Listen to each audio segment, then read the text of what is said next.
Welcome to Shukla study point. आप सभी का स्वागत है आपके अपने YouTube channel Shukla study point में। मैं शिवम शुक्ला आप सभी दोस्तों का हार्दिक स्वागत करता हूं।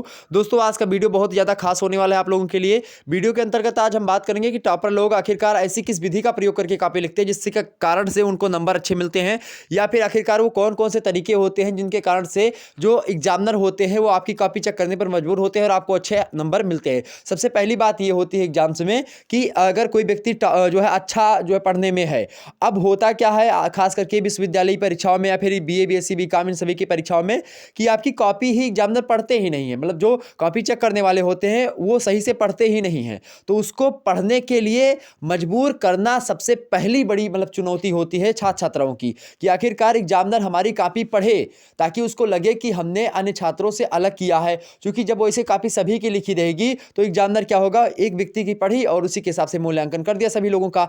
लेकिन भाई जो है एक प्रकार से बात की जाए, एक विपुल के 5 कुमारा, मतलब कि 5 हाथों में जो उंगलियां हैं वो बराबर नहीं, तो इसीलिए छात्र छात्राओं के जो माइंडसेट है ना वो भी बराबर नहीं है। अब जब ऐसी स्थिति में आप हो तो आपको करना क्या है, अब ये प्रश्न यहां पर सुनिए। तो अब यहां से आपकी एक प्रकार से भूमिका शुरू होती है कि सबसे पहला काम आपका होना चाहिए, अगर आप टैलेंटेड हैं, आपके पास कंटेंट है, आपके पास विषय वस्तु है, आपके उत्तर पता है अच्छे तरीके से, अब आप अपनी कॉपी में अगर उस उत्तर का मतलब प्रश्न का उत्तर लिखते हैं तो उस उत्तर को पढ़ने पर मतलब कि एग्जामिनर को कैसे मजबूर किया जाए ताकि आपकी जो कॉपी होती है आपके व्यक्तित्व का, आपके चरित्र का और आपके जो मनोभाव हैं और आपके जो एक प्रकार से जो मनोभाव में हृदय की जो तरंगे हैं उनका एक प्रकार से क्या करते हैं, आपकी कॉपी जो होती है प्रतिनिधित्व करती है किसके सामने, एग्जामिनर के सामने। तो इसीलिए सॉरी इसीलिए आपको सबसे पहला काम यही करना है। अब काम कैसे किया जाएगा, तो सबसे पहले आपको क्या होनी चाहिए कि पेपर में जितने भी प्रश्न दिए गए हैं, पेपर में जितने भी प्रश्न दिए गए हैं और जितना दिशा निर्देश दिया गया कि इतने प्रश्नों के उत्तर लिखने हैं, तो सभी के उत्तर आपको प्रश्नोत्तर संख्या करके पड़ी होनी चाहिए कॉपी में कि हाँ इसका उत्तर ये, इसका उत्तर ये, साफ साफ शब्दों में, ठीक है। स्केच की आगे की जो पिन होती है उसको जो है ब्लेड से थोड़ा सा काटेंगे और काटने के बाद में मैं ये वीडियो दिखा दूंगा कैसे काटते हैं। उसके बाद में जब उससे हेडिंग डालेंगे तो बहुत ज़्यादा इफेक्टिव पड़ेगा, तो लगेगा कि आप जो है प्रिंट करे हुए हैं। तो इससे क्या होगा, पहला यही होता है कि आपको प्रश्नोत्तर संख्या तक जो है पढ़वाना है उसको, कि प्रश्नोत्तर संख्या उसके दिमाग में आए कि हाँ ये, तो वो इफेक्टिव पड़ेगा और उससे क्या होगा, एग्जामिनर का ध्यान केंद्रित होगा आपकी कॉपी की तरफ। दूसरी बात क्या हो सकती है, तो सभी प्रश्नों के उत्तर जो है आपकी कॉपी में लिखे होने चाहिए।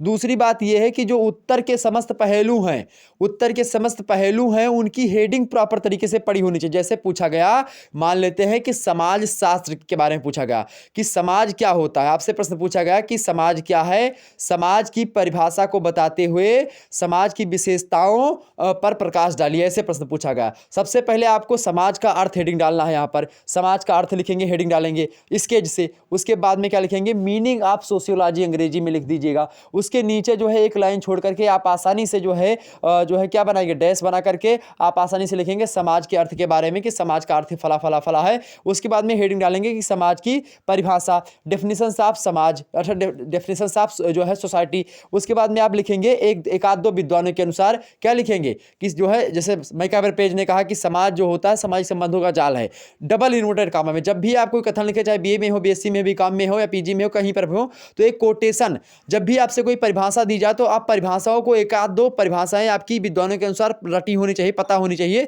तो उनको आप कोटेशन में लिख सकते हैं, अर्थात कथन में लिख सकते हैं कि हाँ फलाने व्यक्ति के अनुसार ये परिभाषा होती है। वहीं पर जो है एग्जामिनर का ध्यान केंद्रित होता है कथनों पर कि आखिरकार बच्चे ने एक आध विद्वानों के अनुसार परिभाषा दी है या नहीं दी है। अगर मान लेते हैं आपको परिभाषा पता है और वहां पर भूल भी जाते हैं कि आपके किस विद्वान ने कथन कहा है या फिर ये परिभाषा दी है, तो आप सीधे सीधे उसको लिख दें कि अतः हम कह सकते हैं।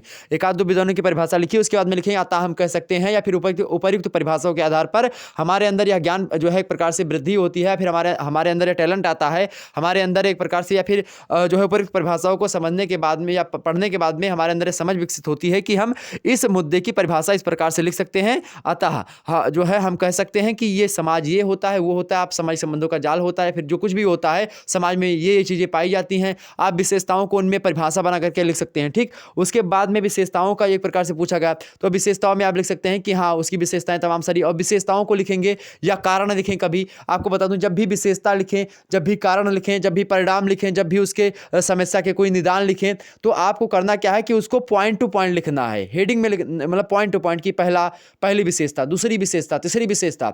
अब उस विशेषता को हेडिंग में लिखें काले पेन से, उसके बाद में उससे एक नीचे जो है डैश लगा करके फिर नीले पेन से आप आसानी से जो है एक आध लाइन उस विशेषता के बारे में बता दें चुटपुट, कि हाँ एग्जामिनर के समझ में आ जाए। हालांकि वो समझदार वैसे पहले भी होता है एग्जामिनर आपसे ज़्यादा, तो उसको आपको कहना मतलब कि उसको ऐसा समझाना है ताकि उसको पता चले कि हाँ बच्चे ने खुद पढ़ा है। ठीक, तो ये चीज़ होनी चाहिए। दूसरा फैक्ट तो ये हो गया। तीसरा फैक्ट ये है मेरे प्यारे दोस्तों, इसका कॉपी लिखते समय जो टॉपर लोग करते हैं कि जो है कुछ ना कुछ उसमें आप लोग जो है जैसे कि प्रतीकात्मक शब्दावली, मतलब कहने का मतलब ये है कि रेखा चित्र वाली विधि का प्रयोग करें। रेखा चित्र विधि का मतलब होता है मेरे भाई कि जैसे कि आपसे कोई चीज़ पूछा गया कि समाज क्या होता है, समाज ही ले लो, तो समाज आप लिखिए कि समाज, ऐसे लिखिए बड़े अक्षरों में समाज। अब समाज से एक तीर बना जो है, सॉरी समाज शास्त्र को आपको परिभाषित करना है, आप लिखिए समाज शास्त्र। अब समाज शास्त्र को आप लोग ऐसे तीर बनाइए, जैसे यहाँ पर लिख दूँ, मान लेते हैं कि कोई लिखा है, मान लेते हैं यहाँ पर लिखा है लोग। अब लोग को ऐसे आप करें, इससे ये वाला ऐसे लिखिए। अब यहाँ पर समाज शास्त्र मान लेते लिखा है, तो आप लिखेंगे यहाँ पर समाज लिख दीजिएगा, दो शब्दों से मिलकर बना समाज, और यहाँ पर लिख देंगे शास्त्र। अब यहाँ पर लिखेंगे समाज को नीचे डैश बना करके, तीर बना करके, कि समाज जो है किससे बना है, सोचिए शब्द से बना है, और जो शास्त्र है किससे बना है, लोगास से बना है। अब यहीं पर उसके नीचे लिख देंगे कि ग्रीक से कौन है, जो है लैटिन से कौन है। इसके बाद में लिखेंगे कि इसका हिंदी अर्थ क्या होता है, इसका हिंदी अर्थ क्या होता है, इसकी इंग्लिश मीनिंग। तो ऐसे जब आप जो है तीर वगैरह बना करके आप जो है कैटेगराइज करना हो कोई किसी भी मुद्दे को आपको बांटना हुआ, जैसे कि बांटना हो कि इसके 4 कारण हैं, तो आप ऐसे चारों कारण को ऐसे ऐसे आराम से ऐसे जो है तीर बना करके आसानी से समझा दीजिए। यहाँ पर पहला कारण, दूसरा कारण, तीसरा कारण, चौथा कारण। उसके बाद में फिर पहले कारण की विशेषता, पहला कारण यहाँ पर लिख करके हेडिंग डालेंगे, उसके नीचे डैश बना करके आसानी से लिखने का प्रयास करें। तो ये होता है कारण, परिणाम, ये विशेषता, और किसी समस्या का समाधान करना हो तो ऐसे आप जो है मतलब कि रेखा चित्र विधि का प्रयोग करें, इसको लिख करके समझाने का प्रयास करें। जैसे हिंदी में आपको हिंदी साहित्य का काल विभाजन बताना है, तो काल विभाजन आप जो है पॉइंट टू पॉइंट बताएं। अगर पॉइंट टू पॉइंट ना बता पाए तो इसे कि हिंदी साहित्य लिख करके 4 काल बांटिए, कि हाँ इसमें जो है आदिकाल भी, और उसके बाद में आप लिखें कि भक्ति काल, उसके बाद में लिखें रीति काल, उसके बाद में आधुनिक काल।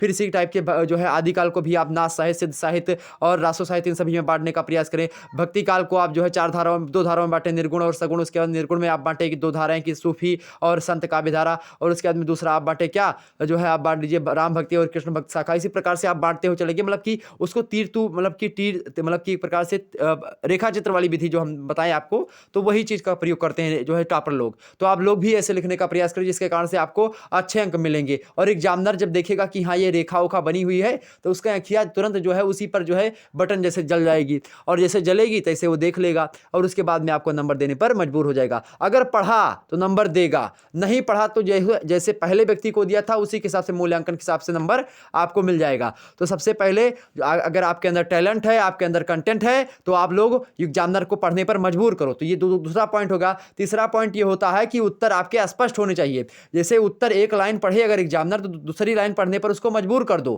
क्या कर दो? दूसरी लाइन पढ़ने पर मजबूर कर दो। जैसे लिखा आपने कि जो है हर्षवर्धन के समय काल में एक राजा और भी था, उसका नाम ये था, मतलब ऐसे लिखें कि लगे कि हाँ एक लाइन दूसरे लाइन की व्याख्या करती है, दूसरी लाइन तीसरे की व्याख्या कर रही है, कि एक लाइन पढ़े तो थ्रिलर, जैसे थ्रिलर मूवी देखते हैं, सस्पेंस बना रहता है कि हाँ अब इसके बाद क्या होगा। आप लोगों ने देखा होगा एक जो सीरियल घरों में आता है, जो सीरियल आता है उसमें देखता होगा माताएं बहनें जो होती हैं उनका ध्यान किस प्रकार से बटा होता है कि रोटी बेल रही होती हैं और रोटी बना रही हैं, उधर से सीरियल देख रही हैं कि हाँ वो लगा ध्यान कि हाँ अब कल को जो है उसने कल क्या करेगी, अब उसी पे अटका देते हैं, एक सस्पेंस बना रहता है।